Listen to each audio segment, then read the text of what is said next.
Warahmatullahi wabarakatuh. Bismillahi alhamdulillah. Wala hawla wala quwata illa billahil aliyyil azim.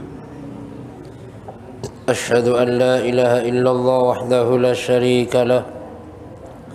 Wa ashhadu anna Muhammadan abduhu wa rasuluh la nabiyya ba'dah. Allahumma salli wa sallim wa barik ala sayyidina Muhammadin wa ala alihi wa sahbihi ajma'in, amma ba'du. Yang kami hormati para ulama, para ustadz, hadirin hadirat, bapak-bapak, ibu-ibu yang dimuliakan Allah Subhanahu wa taala. Alhamdulillah, Allah Subhanahu wa taala masih memberikan kesempatan kepada kita, masih memberikan kekuatan kepada kita, masih memberikan kemudahan kepada kita, sehingga kita masih bisa melaksanakan sholat maghrib secara berjamaah. Kita lanjutkan dengan majlis taklim. Ini semata-mata karena hidayah dan kekuatan daripada Allah Subhanahu wa taala.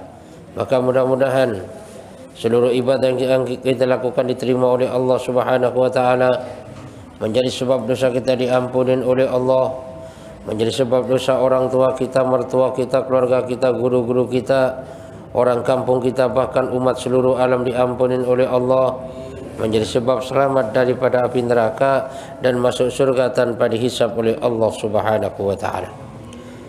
Kita lanjutkan kajian yang masih bahasan lanjutan daripada kemarin.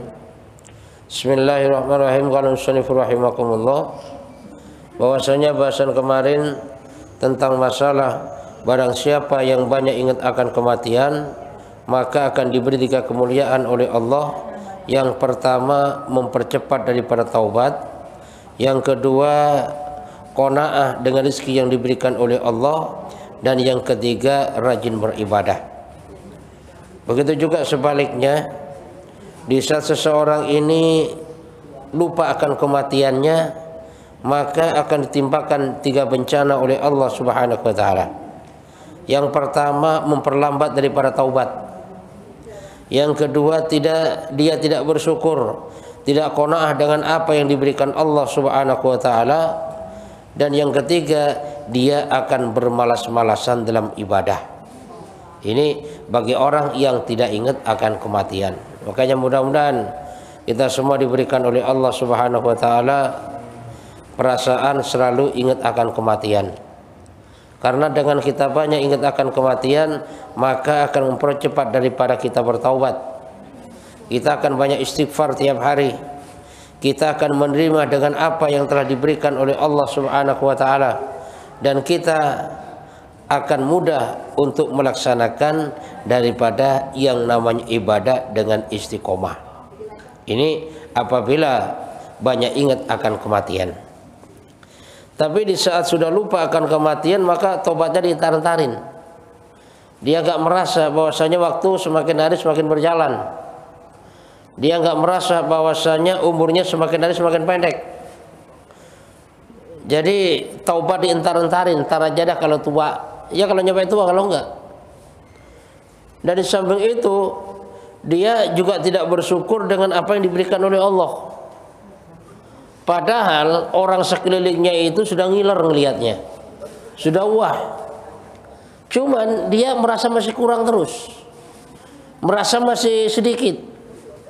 Rumahnya udah di mana-mana, mobilnya banyak, tapi perasaannya masih orang termiskin di dunia.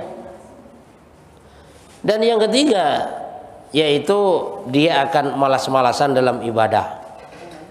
Yang namanya malas-malasan dalam ibadah, Pak, bukan dia nggak ibadah, bukan dia ibadah, cuma malas. Ya. Dia sholat malas, baca Quran malas. Jadi ibadah ini kayaknya ibarat satu beban. Dia sholat, cuma sholatnya jadi beban. Dia zikir, zikirnya jadi beban. Dia baca Quran, baca Qurannya jadi beban. Pendek kata, dalam ibadahnya ini merupakan satu beban di dalam kehidupannya. Ini diantara akibat daripada orang yang tidak mau ingat akan kematian. Wa zikira anna Isa alaihissalam kana yuhyil mauta bi'idznillah ta'ala. Ini disebutkan ada satu kisah Sesungguhnya Nabi Isa alaihissalam ini termasuk orang yang bisa menghidupkan orang yang sudah meninggal bismillah ta'ala dengan izin Allah. Artinya apa? Nabi Isa bisa menghidupkan orang yang sudah meninggal ini dengan izin Allah dan bukan karena kekuasaan Nabi Isa. Karena Nabi Isa ini makhluk, manusia biasa yang dia tidak punya kemampuan, tidak ada daya dan upaya kecuali dengan izin Allah. Makanya dengan izin Allah Subhanahu wa taala, Nabi Isa ini termasuk orang yang bisa menghidupkan orang yang sudah meninggal dunia. Faqala ba'dul kufarati, maka suatu ketika sebagian orang-orang kafir, artinya pada saat itu orang yang tidak beriman kepada Nabi Isa, yang dia ingkar dengan keberadaan Nabi Isa, yang dia nggak percaya bahwasanya Nabi Isa ini utusan Allah. Kalau bahasa kita nantang ini orang kafir ini. Apa katanya? Innaka qad ahyaita man kana dhisul maut wa la'allahu lam yakun maitan. Fa ahjilana man mata biz zamanil awal. Kata orang-orang kafir tadi, kalau bahasa kita, wah Isa, sebenarnya kamu ini bisa menghidupkan orang yang baru saja meninggal dunia, atau bahkan sebenarnya nggak meninggal dia, belum meninggal, masih sekarat, masih mabut, pingsan. Itu baru kamu bisa hidupkan. Lah coba kalau memang kamu ini benar-benar hebat, kalau memang kamu benar-benar bisa menghidupkan orang yang sudah mati, coba hidupkan dan tunjukkan kepada saya orang yang sudah meninggalnya itu zaman dulu. Ini kata orang kafir kepada Nabi Isa. Ya, jadi kalau memang kamu orang hebat beneran bisa menghidupkan orang yang sudah mati, coba hidupkan orang yang sudah meninggal terdahulu. Ya. Karena jangan-jangan kamu orang yang belum meninggal sebenarnya kamu hidupkan itu, orang yang baru pingsan. Kalau memang kamu hebat, coba hidupkan orang yang sudah meninggalnya zaman dulu. Faqala lahum, maka Nabi Isa menjawab daripada tantangan orang-orang kafir tadi. Ya, karena yang namanya orang kafir Pak, nggak iman kepada Allah, nggak percaya kepada Allah, ini kan bawaannya rese aja kan. Jadi bawaannya rese, bawaannya itu gimana ya? Istilahnya pokoknya bikin masalah aja dah. Ya. Bahkan pertanyaan-pertanyaannya ini aneh-aneh gitu lah. Nah itu adalah orang kafir, ya kan? Jadi orang kafir ini nggak ada sifat sami'na wa ata'na, itu nggak ada. Yang ada sami'na wa asoina. Dengar cuma saya bantah. Itu sifat orang kafir. Tapi kalau sifat orang beriman, sami'na wa ata'na. Jadi saya dengar, saya taat. Itulah hebatnya orang beriman. Jadi apa yang didengarkan langsung ditaatin. Tapi kalau orang kafir dia mendengarkan tapi dia masih membantah, ya, bahkan nggak percaya, bahkan dia itu berbagai macam cara untuk membuat masalah atau bahkan mempermalukan daripada orang. Ini daripada sifat-sifat orang kafir. Maka tantangan daripada orang kafir tadi, kalau bahasa kita dijabarin sama Nabi Isa. Apa kata Nabi Isa? Ikhtaru man syi'tum. Udah deh, sekarang kamu cari orang yang kamu kehendakin. Kira-kira siapa yang matinya udah lama dan ingin dihidupkan? Coba kamu cari sekarang. Itu jawaban Nabi Isa kepada orang-orang kafir yang menantang tadi. Faqalu ahyilana syambin Nuh. Kata orang kafir tadi, wahai Isa, kalau memang kamu benar-benar utusan, kalau memang kamu benar-benar orang hebat, coba dah hidupkan, tunjukkan kepadaku bahwasanya kamu bisa menghidupkan Sam bin Nuh. Ini anaknya Nabi Nuh. Berarti kan udah lama meninggalnya. Jadi itulah pilihan daripada orang-orang kafir untuk menantang daripada Nabi Isa alaihissalam agar supaya bisa menghidupkan Sam bin Nuh. Faja'a ila qabrihi wa shalla rak'ataini wa da'a Allah taala. Fahyallahu Sam bin Nuh. Maka setelah itu Nabi Isa, ya termasuk orang-orang kafir tadi, datang kepada kuburan Sambin Nuh. Setelah sampai di kuburan, Nabi Isa alaihissalam sholat 2 rakaat, kemudian doa kepada Allah. Karena yang namanya seorang nabi, Pak, setiap langkahnya itu selalu doa kepada Allah. Tidak mengandalkan kekuatannya, tapi mengandalkan daripada kekuatan Allah. Itulah seorang nabi. Dan itulah orang-orang beriman. Di dalam setiap permasalahan tidak mengandalkan kekuatannya, yang diandalkan adalah kekuatan Allah Subhanahu wa taala. Dia doa kepada Allah. Nah, dengan doanya kepada Allah Subhanahu wa taala, maka Allah Subhanahu wa taala menghidupkan daripada yang namanya Sambin Nuh. Dihidupkan oleh Allah. Dengan doa Nabi Isa dihidupkan Sambin Nuh oleh Allah. Faidan ra'suhu lihyatuhu qadib yadotah. Maka di saat Sambin Nuh ini hidup, maka pada saat itu tiba-tiba kepalanya, jenggotnya pun sudah beruban. Ya. Fakila, maka ditanya Sambin Nuh, ma hadha? Fa inna syaiba lam yakun fi zamani. Maka pertanyaan kepada Sambin Nuh, wahai Sambin Nuh, apa-apaan ini? Sebenarnya dulu di zamanmu kamu itu masih belum ubanan. Tapi kenapa sekarang rambutmu sudah beruban, jenggotmu juga sudah beruban? Padahal dulu di zamanmu masih belum ada yang namanya uban, baik di kepalamu maupun di jenggotmu. Qala, maka Sambin Nuh menjawab, sami'tun nida'a fadhanantu annal qiyamata qad qamat fashabara sya'ru ra'si wa lihyati minal hibati. Jawaban Sambin Nuh, ya memang dulu waktu saya meninggal dunia masih belum ubanan, rambut masih hitam, jenggot masih hitam, belum ada yang putih. Lah cuman yang jadi permasalahan, di saat saya mendengar panggilan bahwasanya suruh hidup kembali, dihidupkan oleh Allah Subhanahu wa taala, saya menyangka bahwasanya ini adalah hari kiamat telah terjadi. Ini kata Sambin Nuh.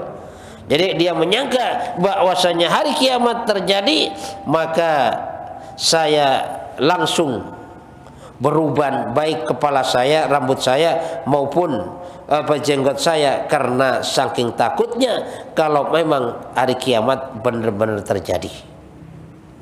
Itu kata Sambin Nuh. Karena itu saking ngerinya ya, mendengar panggilan tadi dianggapnya kiamat.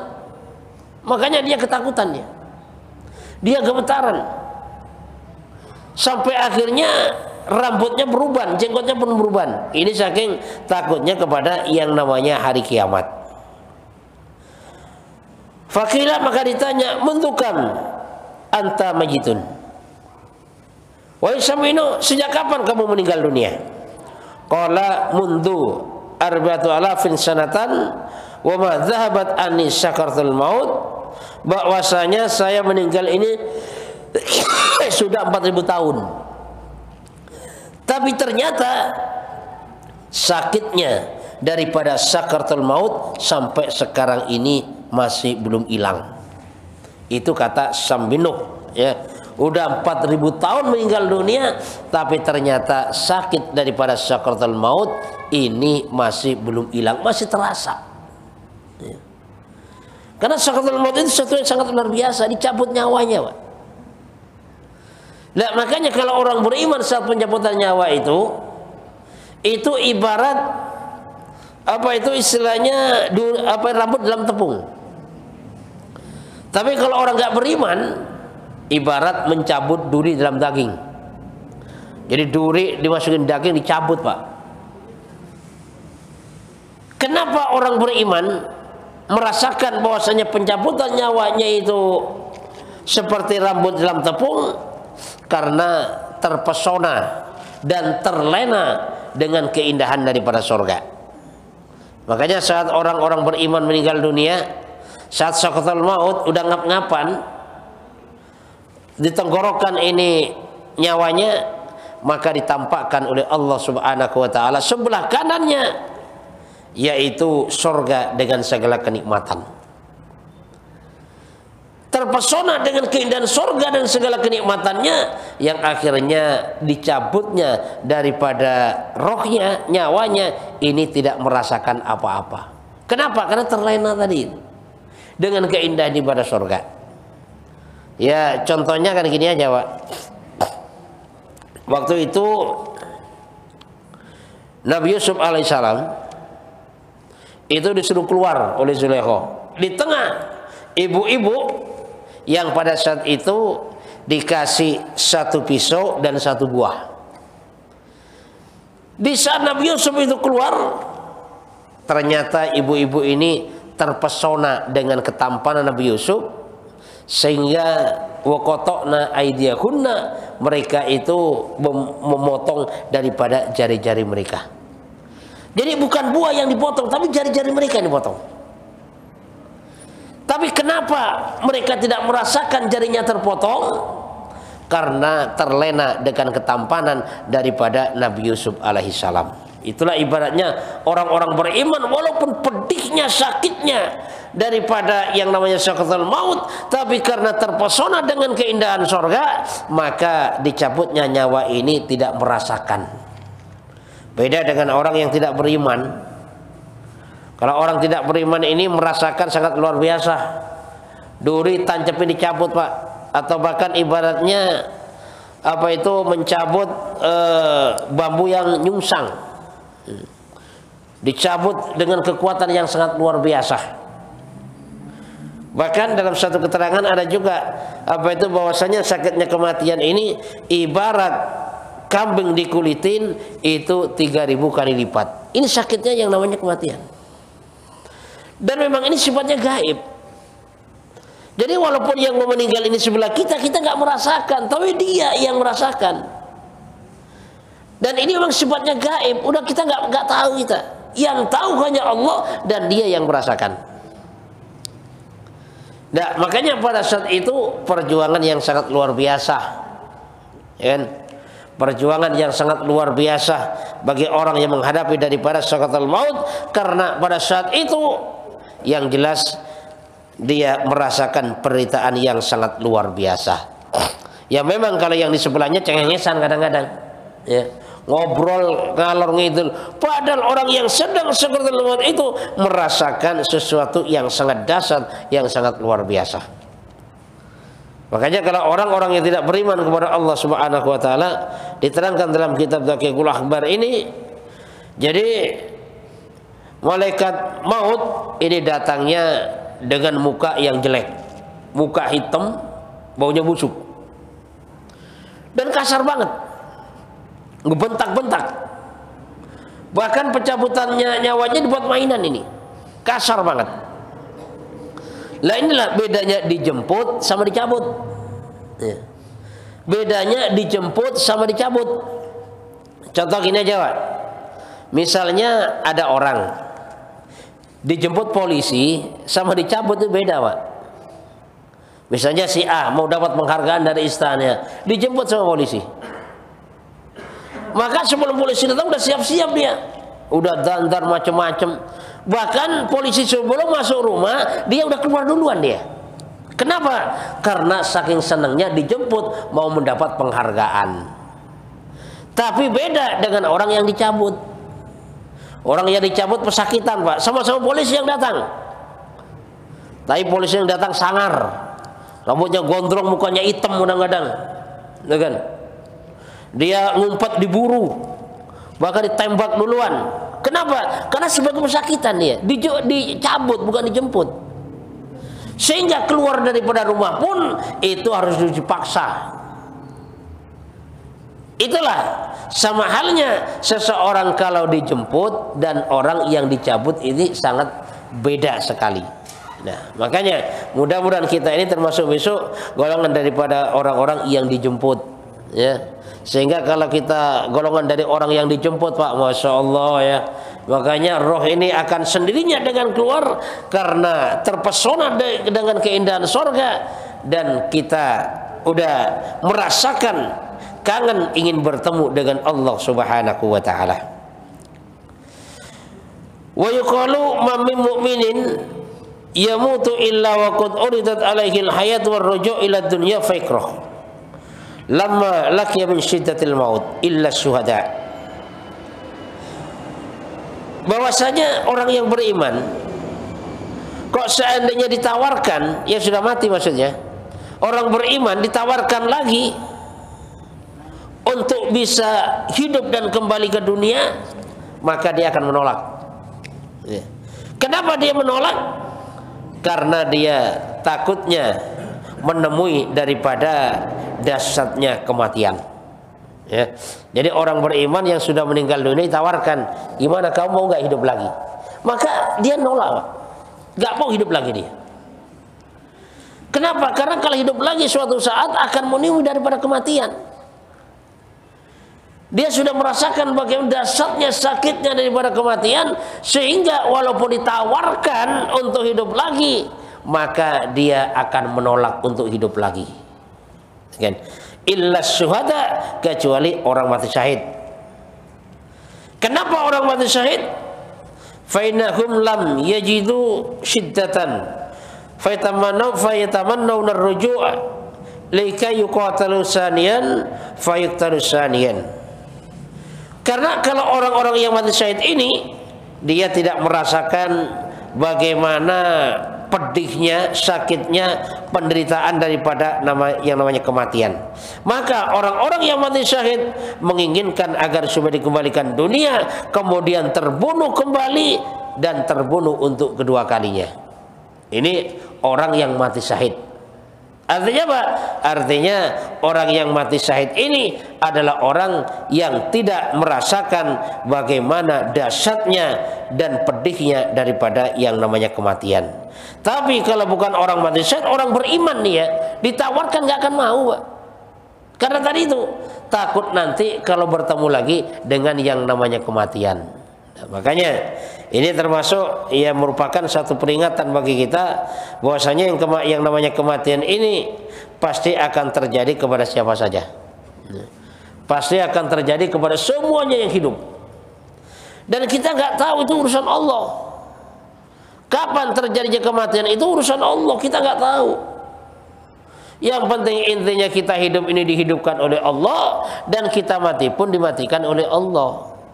Lah harapan kita bagaimana kita hidup ini dalam ridha Allah, sehingga hidup kita ini hidup dalam kesenangan, hidup dalam kebaikan, dan seandainya kita meninggal pun bagaimana meninggal yang husnul khotimah, yang diterima amalannya oleh Allah Subhanahu wa taala, dan target daripada kehidupan kita selamat daripada azab Allah dan masuk surga tanpa dihisab oleh Allah Subhanahu wa taala. Makanya doa kita Pak yang terkenal kan, Rabbana atina fid dunya hasanah wa fil akhirati hasanah wa qina azabannar. Jadi doa kepada Allah minta kebaikan dunia dan kebaikan akhirat. Apa bentuk kebaikan dunia ini? Bentuk kebaikan dunia bukan berarti harta yang banyak, Pak. Kenapa? Karena harta yang banyak itu belum tentu membawa kebaikan akhirat. Karena banyak juga orang dengan hartanya di dunia pun udah dipusingkan. Bahkan di dunia pun udah dicelakakan oleh hartanya. Jadi gak membawa kebaikan akhirat. Bukan berarti jabatan membawa kebaikan akhirat, enggak juga. Jadi kebaikan akhirat ini diantaranya adalah istri solehah. Ini kebaikan dunia nih. Istri solehah kebaikan dunia, anak yang soleh kebaikan dunia, rezeki berkah kebaikan dunia, bisa beribadah kebaikan dunia, punya teman-teman baik kebaikan dunia, lingkungannya baik kebaikan dunia. Itu bentuk kebaikan daripada dunia. Dan kebaikan dunia yang semacam ini nanti akan mengarah kepada kebaikan akhiratnya Allah Subhanahu wa taala. Kalau dunia akhirat sudah baik, maka intinya waqina azabannar, agar supaya diselamatkan daripada api nerakanya Allah Subhanahu wa taala. Karena kalau sudah selamat daripada api neraka, yang jelas akan masuk ke dalam surganya Allah Subhanahu wa taala. Silakan Pak, berikan pertanyaan. Iya. Kalau tadi kita ya, itu malaikat Israel mencabut nyawa itu ada 4 sikap. Ada ketika malaikat Israel mencabut nyawa dan seorang dengan senyum. Kemudian ada satu ketika menangis malaikat itu. Kemudian satu ketika ada yang malaikat itu terkejut.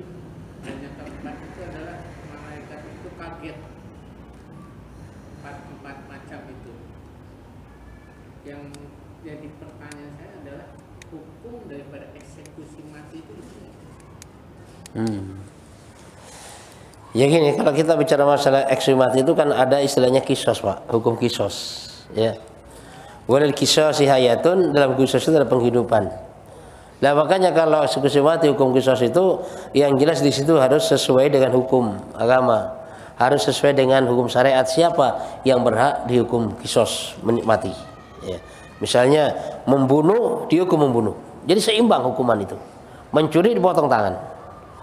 Nah seandainya membunuh seseorang pun kalau sekiranya apa itu keluarganya ini rela, nggak usah dihukum, nggak usah dihukum berarti. Nah tapi kalau seperti orang mencuri itu nggak boleh hukum mati itu Pak. Pokoknya seperti apa itu kesalahan lain itu nggak boleh hukum mati itu kan. Karena yang dihukum mati kisos ini adalah sesuai dengan perbuatannya yang sebanding ya. Jadi kalau orang membunuh maka hukumnya itu juga dibunuh. Nah makanya kalau tiba-tiba salah penetapan hukum, yang sebenarnya orang ini nggak dihukum mati tapi ternyata dihukum mati, oh ini syahid orang ini Pak. Ya. Sebenarnya dia nggak berat dihukum mati tapi dihukum mati. Kalau dia orang beriman dia pesakit dia itu, karena termasuk orang dizolimin. Nah makanya resikonya dunia akhirat ini kepada orang yang menghukum ya, termasuk yang memutuskan hukumannya itu ya, termasuk yang eksekusi juga itu. Disitulah nanti efeknya dari dunia sampai akhiratnya Allah Subhanahu wa taala itu. Dan ini Pak juga ada undangan nih kan, jadi tanggal 27-28 Sabtu Minggu di Masjid Nurul Ikhlas ini ada undangan pertemuan ya, pertemuan umat Islam se-Jakarta Timur. Bolehlah nanti Bapak hadir ya Pak Haji ya, boleh insyaallah. Masjidnya Ustaz Dede di Nurul Ikhlas. Jadi dari asar hari Sabtu sampai hari Minggu. Insyaallah semua persiapannya udah disediakan semuanya. Jadi mohon kehadiran Bapak-bapak lah ya. Karena nanti dari situ itu apa itu membentuk rombongan ke seluruh dunia. Ada yang kirim ke mungkin ke Australia, ke India, ke Bangladesh, macam-macam. Sehingga kalau kita ikut hadir di sana, maka ada orang yang keluar kemana dengan harapan kita pun dapat bagian. Kenapa? Karena satu gerakan pada saat itu kita. Ya. Jadi diusahakan Pak ya, diusahakan hadir. Nanti bolehlah dari sini bareng Pak Arif juga boleh. Ya. Ini pertemuan orang Islam Tabligh Akbar. Jadi 2 hari dari Sabtu sampai Minggu. Ya intinya di sana itu bagaimana kita fikir agama. Fikir agama, bagaimana agama masuk dalam diri kita, agama masuk di keluarga kita, agama masuk lingkungan kita, bahkan agama masuk di seluruh alam. Sehingga dengan masuknya agama dalam kehidupan kita, kita mudah mengamalkan agama. Kan selama ini terjadi Pak, ilmu sudah masuk Pak, cuman agama belum. Ya. Ilmu sudah banyak ini, cuman agama belum masuk. Contohnya apa? Contoh sederhana gini aja lah. Ya. Minum tangan kiri tahu itu minumnya setan, tapi tetap aja dijalanin. Kan? Dan berkumandang tahu itu panggilan Allah, yang harus mengabaikan jangan tetap aja apa itu enggak dia diabaikan. Itu artinya apa? Ilmu sudah masuk tapi agama belum masuk dalam kehidupan. Karena agama praktek. Yang ditanya oleh Allah Subhanahu wa taala tentang prakteknya. Di akhirat besok sejauh mana kamu amalkan agama? Itu yang ditanya. Nah, makanya di pertemuan nanti ini yaitu memikirkan bagaimana agama wujud dalam kehidupan. Bagaimana kita sama-sama belajar untuk ikut memperjuangkan agama Allah Subhanahu wa taala. Karena agama ini merupakan amanat yang harus kita sampaikan kepada siapa saja. Makanya di antara kita punya kewajiban, Pak, menyampaikan agama. Misalnya kita mau sholat asar, ketemu saudara kita, ya assalamualaikum, ini sudah masuk waktunya asar. Nah, ketemu lagi assalamualaikum, udah masuk waktunya asar. Berarti kita sudah ada pedulian kepada agama. Jadi artinya kita bukan cuek-cuekan, yang penting saya sholat, bukan. Jadi dunia ini bukan masing-masing. Kalau di akhirat besok baru masing-masing. Ya, kan kadang-kadang ada orang kan, agama kan masing-masing di dunia. Di dunia ini bukan masing-masing, bareng-bareng, Pak. Kan? Coba dah kalau mau masing-masing, istilahnya mau hajatan aja masing-masing, kagak bisa, Pak. Kan? Mau makan aja masing-masing, kagak bisa. Kenapa? Memerlukan orang lain. Memerlukan penjual beras, memerlukan penjual nasi, penjual ini. Artinya apa?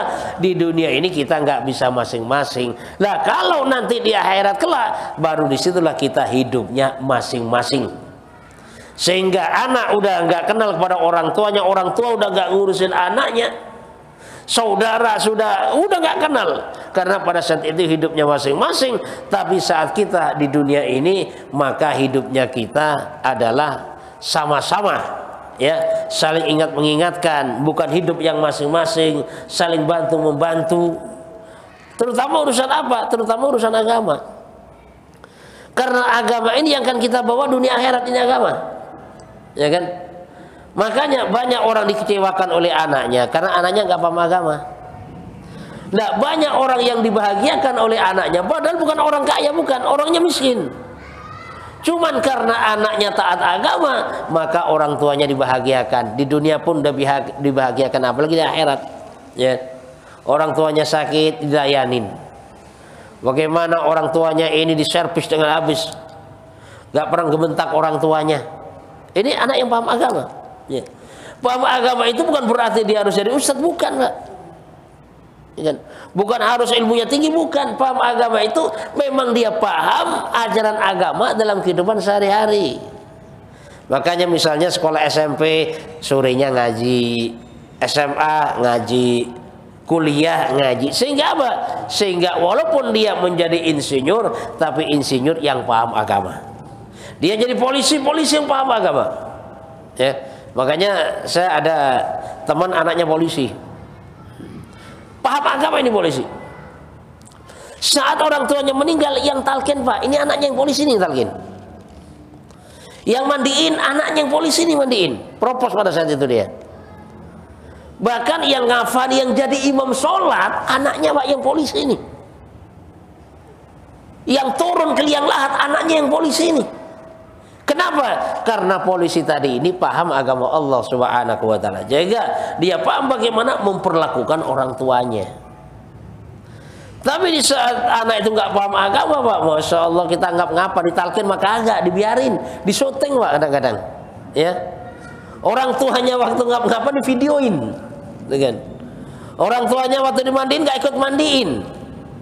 Orang tuanya nyolatin kagak ikut nyolatin, videoin doang.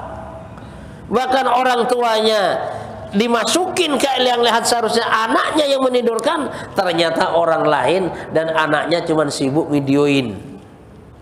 Nangis lagi. Coba bayangkan. Ini contoh daripada anak yang tidak paham agama. Nah, makanya insyaallah dengan kita hadir nanti ke pertemuan ya di Nur Ikhlas, mudah-mudahan dengan harapan Allah Subhanahu wa taala berikan kepahaman agama kepada kita, sehingga kita dan keluarga kita dipahamkan agama oleh Allah, sehingga meninggalnya nanti husnul khotimah, selamat daripada api neraka dan masuk surga tanpa dihisab oleh Allah Subhanahu wa taala. Subhanakallahumma bihamdika asyhadu an la ilaha illa anta astaghfiruka wa atubu ilaik. Wassalamualaikum warahmatullahi wabarakatuh.